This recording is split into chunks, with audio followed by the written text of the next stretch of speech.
Well, without any further ado, I would like to introduce our first speaker tonight. He is also a radio show host, and I'll let him give you the details on that. And so here you have it, Mr. Jack Otto.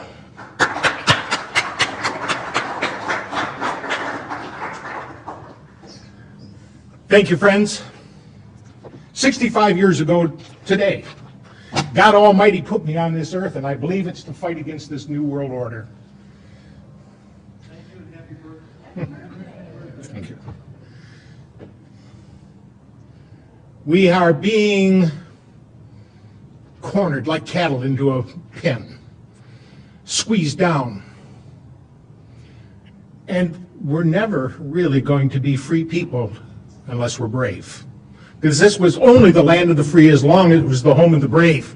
And this started a long time ago with people that go back to the 4th century. Let me tell you about the flight of the Khazar warriors out of northern Turkey in 500 AD. They were a despicable bunch. You could go to the king of the Khazars and rent an army from him, an army of 40 or 50,000 men, but it didn't matter what kind of a deal you struck with their monarch. He wasn't called a king, he was called a Shagan. Once the battle was done, they rape and pillage. Doesn't matter what kind of agreement you had with the king. That's the way it ended up. And so as a consequence, people in the area garnered a great deal of animosity for these Khazar warriors. And in 500 AD, they were driven out, and as they came down south out of Turkey, some fled to the west into Romania and Hungary and became the Gypsies. The rest followed their monarch, the Chagan, up into the steppes of Russia and north of there to the Caucasus Mountains. And as they settled in there, they relatively, well, they quite easily enslaved the relatively peaceful agrarian Slavic folks that were indigenous to the area. Then they came under pressure to take sides in a growing contention around them. Coming down from the north was Eastern Orthodox Christianity, and coming up from the south was Islam. And they knew that if they succumbed to pressure from either of those to join their organization and embrace their philosophy, it would surely offend the other. And so what they did was a politically expedient maneuver. He called in all the religious leaders of the area, and he got their input, and after the input, he announced, for me and my people, and we're talking about 20 million people and about 4,000 nobility, for me and my people, we choose to become Jews. Now, this was not a heartfelt conversion. This was not something that was deep in their breast that they felt they needed to make a conversion because they thought that was the proper way to serve the Creator. This was something that was done as a political expediency. And in the course of studying about their new religion, and you do have to study it even if you're only going to charade, it is absolutely necessary to study about it so that you can fake it. And in the course of doing so, they came across a character with whom they could truly identify. It was Lucifer, the morning light, that fell from grace and became Satan, the adversary. And they formed an inner circle within Judaism dedicated to the forces of evil.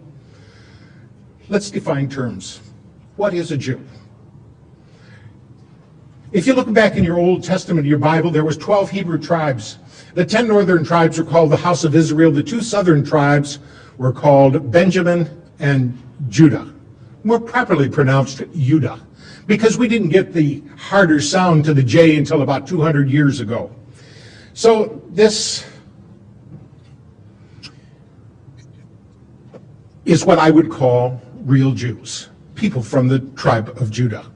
And when we start talking about the New World Order, we are not talking about these people at all. We're talking about these Khazar warriors that only pretended to embrace Judaism. And so today, we find that about 92% of the people who claim to be Jews really aren't. They don't have a drop of Semitic blood in their veins. They are Khazar warriors with a new bent on life and a goal to conquer, to rape, and to pillage. And that philosophy has come down over time, and we see how effectively they have implemented it throughout history.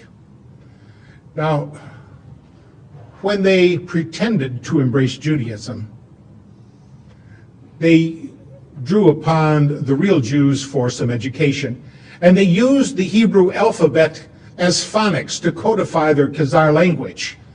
And so now we look at that language called Yiddish or Jiddish and find that it is not Hebrew. It only appears to be. Now these people have run into some trouble over time. In 965 AD, they were overrun by the Varganians, which was Swedish-ruled Slavic people. Varganian is the Russian word for Vikings. And they were militarily defeated, which curbed their expansionist philosophy for some time. And then in 1140, they were literally overrun by the Mongols for Kublai Khan and Genghis Khan. And they were driven down into Eastern Europe. Their monarch, the king, or Chagan as he was called, fled to Spain and Portugal. Now, because these folks were a darker skinned people with black hair and brown eyes, it was easier for them to fit in with the folks of Spain and Portugal and Italy and Sicily than they could other places where they stood out and looked markedly different.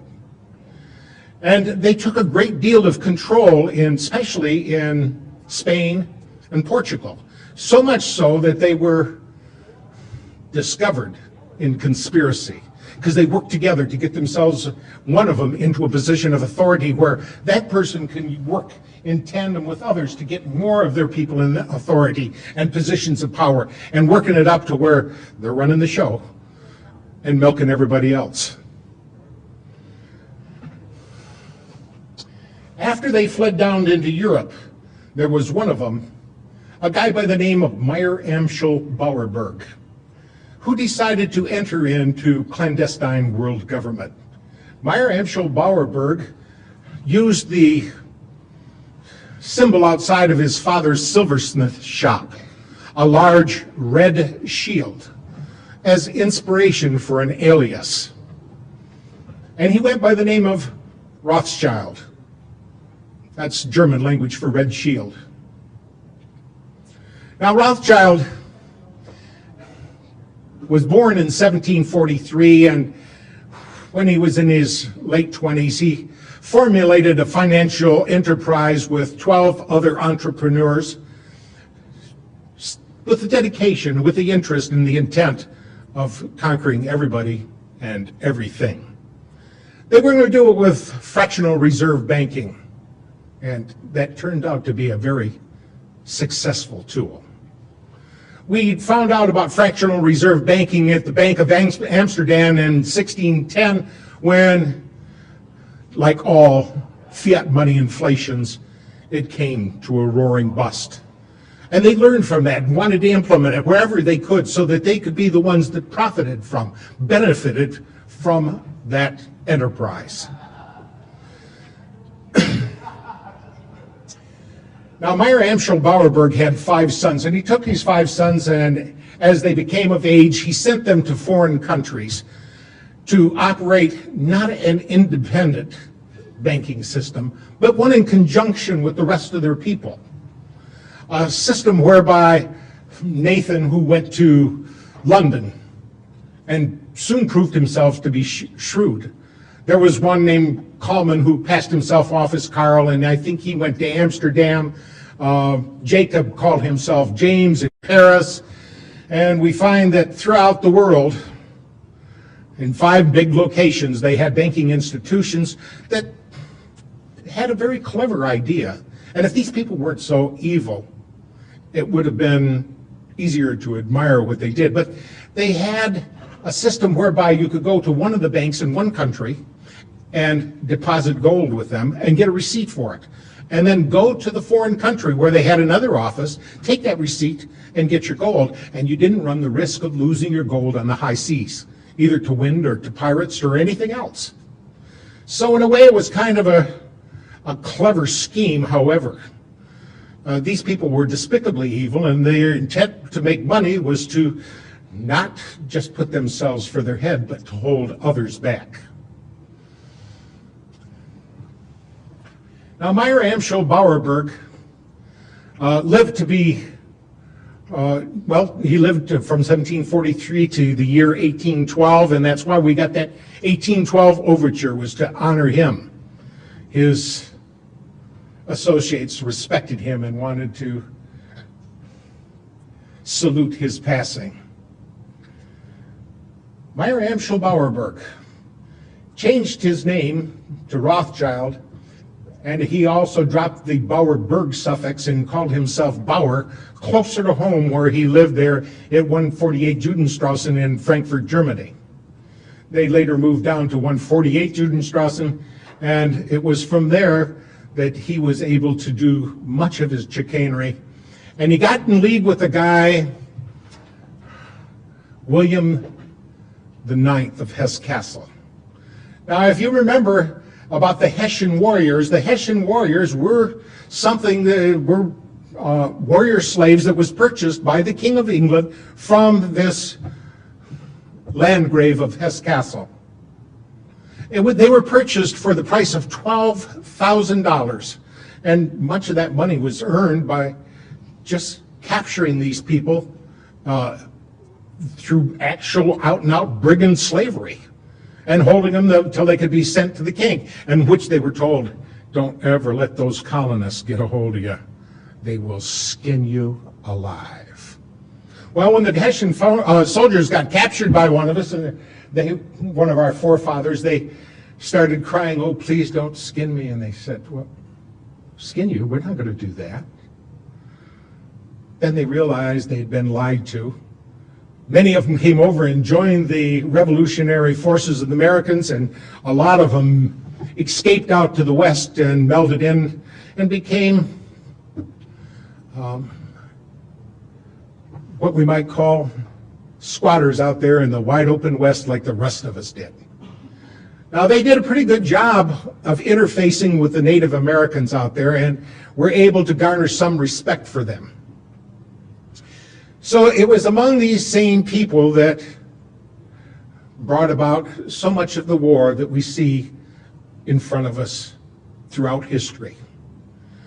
It was fomented primarily for profits, and to scare us into believing that the only way that we could circumvent this war, to get this behind us, is if we were to form a league or United Nations. Now, the first attempt was when they had their man Napoleon.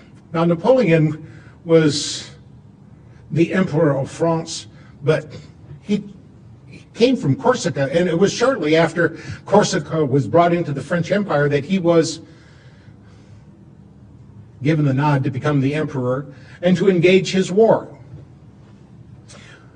Now, this was shortly after that French Revolution. You know, I'm going to go back and take a step back here and talk about that French Revolution for a moment.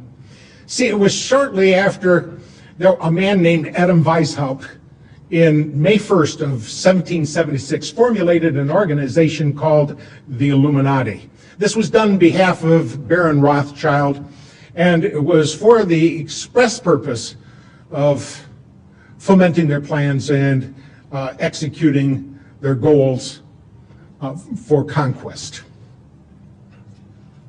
Now, Adam Weishaupt encapsulated a game plan to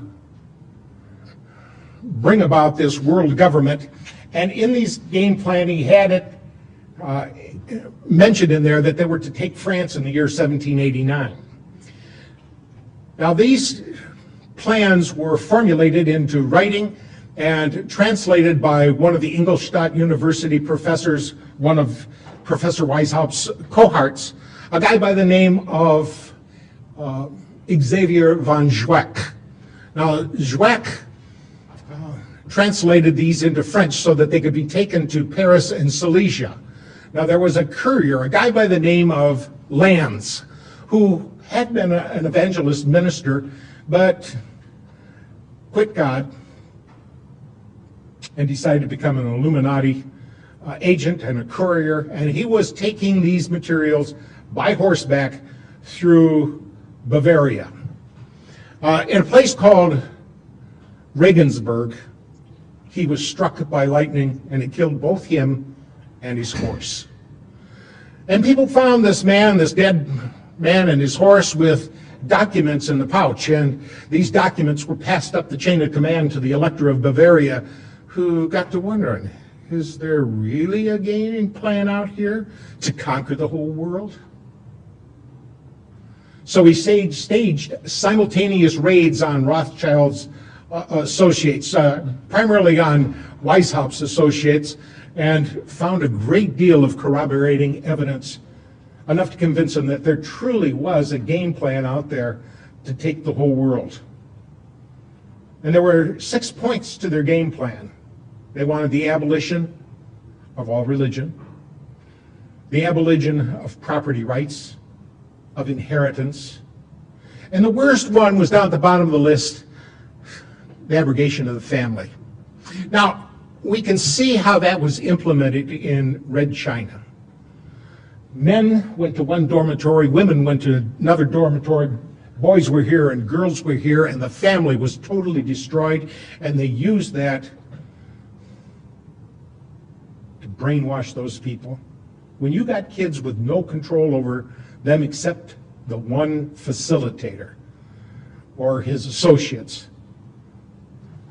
the children are at their mercy.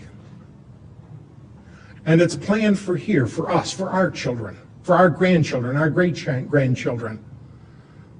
They intend to show no mercy. Now, this formulation of the Illuminati led them down the road to this game plan wherein they are working diligently to take over the whole world. And in the course of doing so, when this courier was found, the Elector of Bavaria, one Theodor von Dalberg, decided after he staged those simultaneous raids that he was going to contact every head of church and state in all of Europe and gave them a translation of the documentation that was found in the pouches of that dead courier, that apostate minister named Lannes. And so it was after the Napoleonic War when Napoleon ran into Lord Wellington at Waterloo and was stomped. Now, this would have been a big setback for Mr. Rothschild, but Mr. Rothschild had one of his associates following the war along. And this associate sent a message back to him by carrier pigeon. And the carrier pigeons let him know that Wellington had won. So what he did was he was in Paris at the time, and he jumped in a boat, and he had some men taking through some terribly dangerous seas. Too bad he didn't get it right then and there, but nevertheless, he made it to the other shore, to Great Britain, and he sold all of his British financial securities. And then he started acting all so scared, and let the rumor out that Napoleon had won. Napoleon had won. Everybody realized that their government was not going to be able to honor its financial obligations, and so they started selling theirs. And at the very depth of that despair, he quietly and surreptitiously had some of his friends start buying up those worthless securities. And so almost overnight, he increased his wealth by 21-fold. Now, it was time to disappear for a little while. He wasn't really popular because he had put out a false rumor that Napoleon had won. And when people found out that Napoleon hadn't won and they'd sold their government securities based on a lie, they were a little bit disappointed. But Baron Rothschild was in a position now where he could force a reformation of the Bank of England and cause his people to be put in positions of power and authority. And so, as a consequence, it turned out well for him. It turned out way too well for him. So it was after this Napoleonic Wars that they had this big meeting in Vienna. The Rothschilds had his dignitaries assemble, others from around the world, and they said, it is the scourge of war that plagues us. And if we're ever to get rid of this scourge of war, we're going to have some kind of Congress where nations can come together and we can live through this modern age. One of the attendees was the Tsar of Russia. And he remembered the documentation that he had gotten from the Elector of Bavaria, and he had studied it. And he knew about this program by the Illuminati to take over the whole world. And he got up in the middle of that meeting and he denounced the whole process. He pointed out that it was Weishaupt's plan to overthrow all governments and religion and take over the world on behalf of his organization. And he was the man personally who shot down the Congress in Vienna, and Rothschild hated him for it. And he swore that he or his heirs one day would destroy the entire Romanov family. And we saw that happen. Well, it was before our times. We didn't personally get to see it happen, but we sure have a recording of it in our history books. That in November 8th of 1917, I believe it was, that they went in and took over, killed the entire Romanov family, the Tsar and all his children. There's some speculation that one daughter, Anastasia, got away, and another son is alleged to have gone off over to Poland and become a military officer under an assumed name. There's lots we don't know about what went on. Lots we probably never will know about what went on. Because everything has been based on deceit and lies, and we find ourselves boxed into corners based on these untruths.